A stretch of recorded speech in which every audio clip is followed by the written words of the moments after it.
गोटे छोट माई बाछुरी बाछुरी को आम किपरि गोटे भल गाई रे परिणत कर आमर लक्ष्य। जदि आम पाखे गोटे छोट बाछुरी जन्म हो घरे जहाँकि कृत्रिम प्रजनन हो कि न्याचुराल षंढर लगे हो, जदि माई बाछुरीटा आम पाचे ताहले आमे ताकू किपरि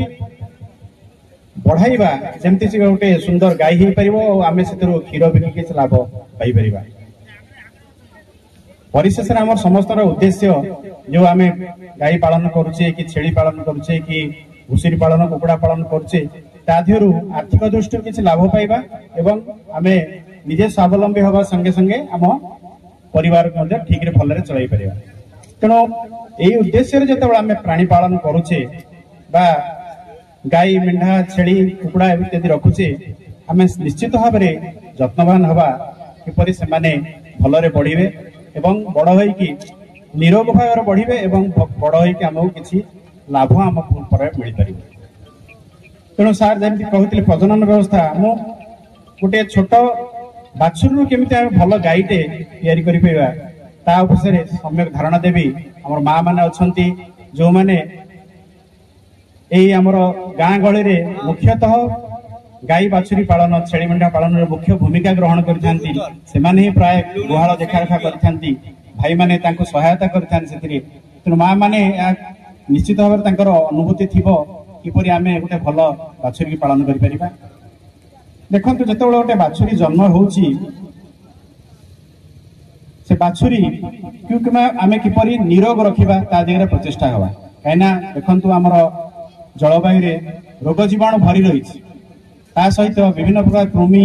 और अन्य जिनस रही किपरि आमे से सब प्रतिहत करी गोटे सुंदर गाई तैयारी करि परिबा एवं परिशेष रे आर्थिक लाभवान हो परिबा ता पर आमे दृष्टि देबा। बाछुरी जन्म होला मासक भितर आमे समस्त चेष्टा करिबा गोटे कृमि औषध दिया जाए। सार कहते टिके आगुरु कृमि औषध दवा पे बाछुरी जन्म होला मासक भितर आमर गोटे कृमि औषध दिया जाए। आमे स्थानीय प्राणी चिकित्सक संगे संपर्क करी निश्चित भाव में से कृमि औषधटी देबा कहीं बेले बेले देखा जाए जदि से बाछुरी माँ को ठीक रे कृमि औषध न दिया जाइछि आगरु ताहले बाछुरी देहरे से कृमि आसिबार संभावना थाए। तेणु बाछुरी का आग मासक भितर गोटे कृमि औषध दबा। तापर आपण माने समस्त जानिछंती प्रतिषेधक व्यवस्था ही चिकित्सा ठू श्रेयस्कर। प्रतिषेधक व्यवस्था कौन आमे समस्त जानिचे आम मानकर मनीष मानकर छोट छुआ हेले आमे किपरि तांकू डीपीटी पोलियो आपण टिटानस एडा सब इंजेक्शन दउचे एकदम पूरा पिला बेल सेही भली हमर बाछुरी मानकू मध्य आमे प्रतिषेधक टीका दबा आउ बड़ होला परे गाई मानकू मध्य ठीक समय अंतराल रे प्रतिषेधक टीका दबा। प्रतिषेधक टीका कोन यह हूँ से टीका जहाँ सुस्थ गाई गोरु बा बाछुरी मानक दिया जीवो रोगिणा मानक नुह रोगिणा मानक रोग हेले ताको अलग प्रकार चिकित्सा करा जीवो किंतु प्रतिषेधक टीकाटी हमर सुस्थ बाछुरी गाई ए मानक दिया जीवो। जेतेबेले हमर सरकार को तरफ बहुत गुडा प्रतिषेधक टीका मध्य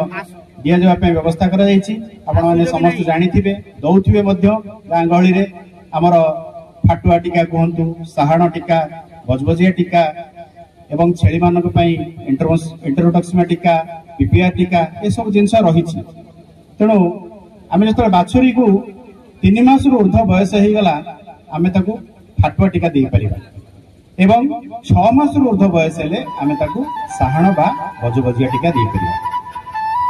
तो आम से चिंता करिया दरकार आम बाछुरी ओ टीका पाइबा योग्य एवं आमे ताकू आम प्राणी चिकित्सक संग संपर्क करी से टीका दवा पई व्यवस्था करिबा।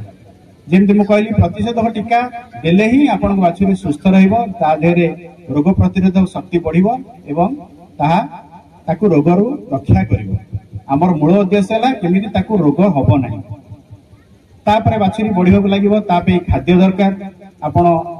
बाछुरीटी माँ ठारू पिला बेले खाद्य खाउथिबो एटलिस्ट आपण ताकू 3-4 मास पर्यंत बा स्थल विशेष रे हमें 6 मास पर्यंत मध्य बाछुरी की खुई दउचे गाँ गहली रे जदि हमें जेते शीघ्र ताकू कहते आम कलिंग बा ताकू अलगा करि परिबा ताहले आमे गाई ठो आउ टिके क्षीर पाई परिबा 3 मास परे मध्ये आमे छडे दे परिबा बाछुरी को एवं ता पे खाद्यर व्यवस्था करबा।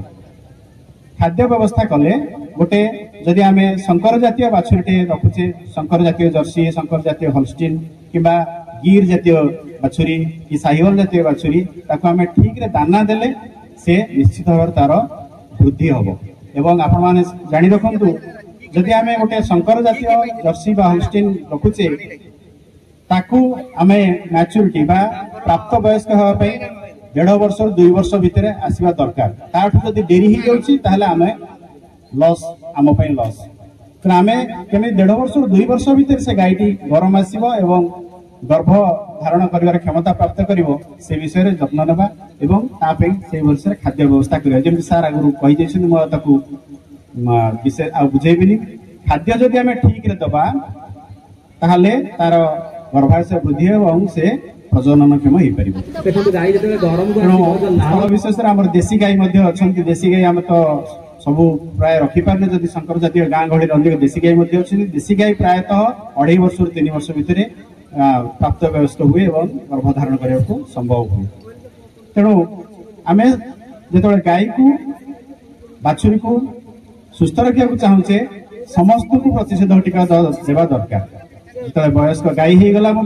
जो बाछुरी आम कही जमी 6 मास पर समस्त प्रकार टीका दिखाई गाय मानक आम टीका दवा प्रति वर्ष विभिन्न प्रकार टीका सरकार तरफ आसूची एवं पर्यायक्रमे आम ताकू दबा आमर सब कहुई प्री मनसून अर्थात वर्षा ऋतु आसिया पूर्व किसी टीकाकरण अच्छी जहाँकि साहाण गजबडिया ये सब टीका आम वर्षा ऋतु पूर्व देदेवा एवं तापर 6 मास पर पुणी आउ थे रिपीट कर